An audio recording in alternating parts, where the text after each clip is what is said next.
Seni adalah sejauh mana seseorang bisa berimajinasi. Itulah hakikat yang perlu dicangkam sebagai persepsi setiap orang terhadap kehadiran seni di dunia.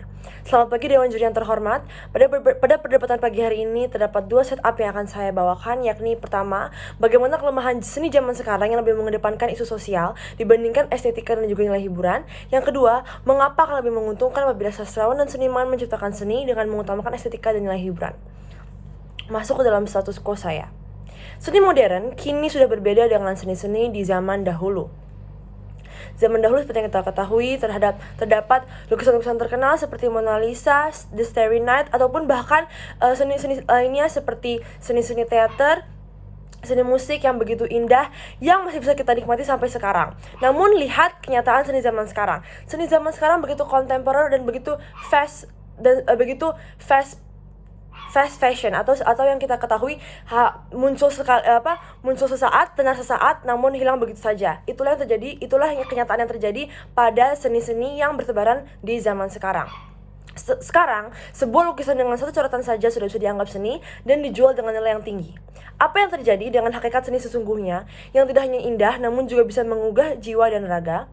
Sudah sepatutnya sastrawan dan para seniman hadir ke dunia luas dengan mahakaryanya yang menenangkan hati, menggugah jiwa, dan memanjakan mata. Seni yang bisa dinikmati dan bukannya hanya memberikan tekanan yang tinggi. Untuk mencapai views yang tinggi, tidak jarang seniman ataupun sastrawan menciptakan karya yang berupa anekdot yang berisi sindiran atau ocehan kepada oknum di masyarakat, atau berisi ocehan ataupun komplain terhadap pemerintah.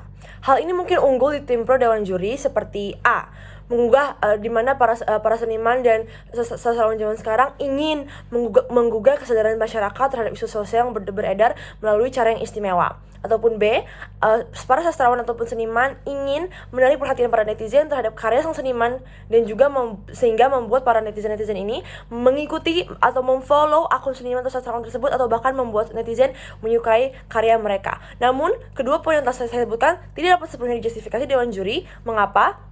Yang A, seni tidak semata-mata hanya perihal seberapa banyak followers atau viewers yang dapat Anda dapatkan melalui hal tersebut. Yang B, seni tidak selalu perlu tentang isu sosial, melainkan juga bisa menjadi suatu media di mana para netizen dapat rehat sejenak dari toksiknya dunia maya. Lalu C, seni seharusnya menjadi rumah di mana para penikmat seni bisa menikmati dan bukan malah membenci satu dengan yang lainnya. Dan yang kemudian poin D, meski meragukan, tapi kami yakin bahwa seperti halnya masakan rumahan yang membawa ketenangan, netizen juga akan lebih mengapresiasi, akan lebih senang terhadap seni yang memberikan kebahagiaan, alih-alih seni-seni yang menimbulkan penyindiran yang akan membuat para netizen berdebat dan saling mencibir satu sama lain. Maka dari itu, mari kita kupas tuntas poin-poin yang telah saya sampaikan. Yang pertama, seni tidak semata-mata hanya sebagai perihal seberapa banyak followers atau viewers yang dapat Anda dapatkan melalui seni yang Anda upload ke dunia maya. Mari kita ulas terlebih dahulu apa itu seni yang dimaksud di sini. Seni yang dimaksud di sini adalah seni-seni modern, seni-seni yang memang disantap sehari-hari oleh para penikmat dunia seni, tidak hanya para fans sejati dunia seni, namun para netizen, para pengguna media sosial. Karena pada zaman sekarang sudah banyak penikmat seni yang tidak hanya menikmati lukisan, tampilan drama ataupun lainnya, namun sebenarnya hal-hal yang Anda unggah ke sosial media juga merupakan seni. Maka dari itu tidak jarang para seniman-seniman atau para kreator-kreator ini mengupload seni-seni yang bisa dibilang menyindir atau mengangkat isu sosial yang kemudian komennya dipenuhi dengan hatred, dipenuhi dengan kebencian, dipenuhi dengan perdebatan, dipenuhi dengan saling mencibir, dan juga hal-hal negatif lainnya. Inilah kami sebagai tim pro yang ingin kami hentikan. Maka dari itu, alih-alih mengangkat isu sosial, lebih baik para seniman-seniman ini, para kreator-kreator ini mengunggah sesuatu hal yang justru dapat membawakan kedamaian, yang justru akan dapat mempersatukan para masyarakat, alih-alih memecah satu sama lain. Yang kedua, B, seni tidak selalu perlu tentang isu sosial, melainkan suatu media di mana para netizen dapat rehat sebentar dari toksiknya dunia maya. Mungkin memang para seniman-seniman ini sudah kehabisan ide, sehingga hal-hal yang bisa mereka angkat hanyalah isu-isu sosial yang terus diperbarui setiap harinya, sehingga para netizen dapat mengetahui apa yang sebenarnya terjadi di dunia pada saat ini. Namun seringkali alih-alih memberikan ketenangan, alih-alih memberikan informasi, alih-alih memberikan edukasi, seniman-seniman ini justru membalut hasil karyanya ini dengan kebencian, dengan hal-hal negatif dari isu sosial melalui perspektif mereka sendiri. Karena kembali kepada hakikat seni adalah suatu hal yang dapat dikatakan subjektif. Seni adalah tergantung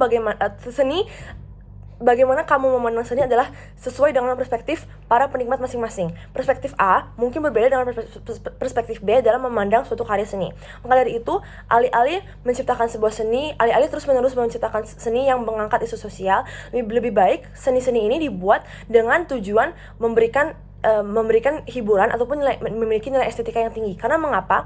Jika Anda menghibur seseorang ataupun menghidangkan sesuatu dengan nilai seni yang tinggi, akan lebih banyak peluang Anda untuk menggugah selera, untuk mendamaikan, untuk mempersenang, untuk membahagiakan para penikmat seni ini dibandingkan dengan mereka saling berdebat satu sama lain. Maka dari itu, masuk ke poin C. Seni seharusnya menjadi rumah di mana para penikmat seni ini bisa menikmati dan bukan malah membenci. Sama seperti poin-poin sebelumnya, akan lebih baik jika seni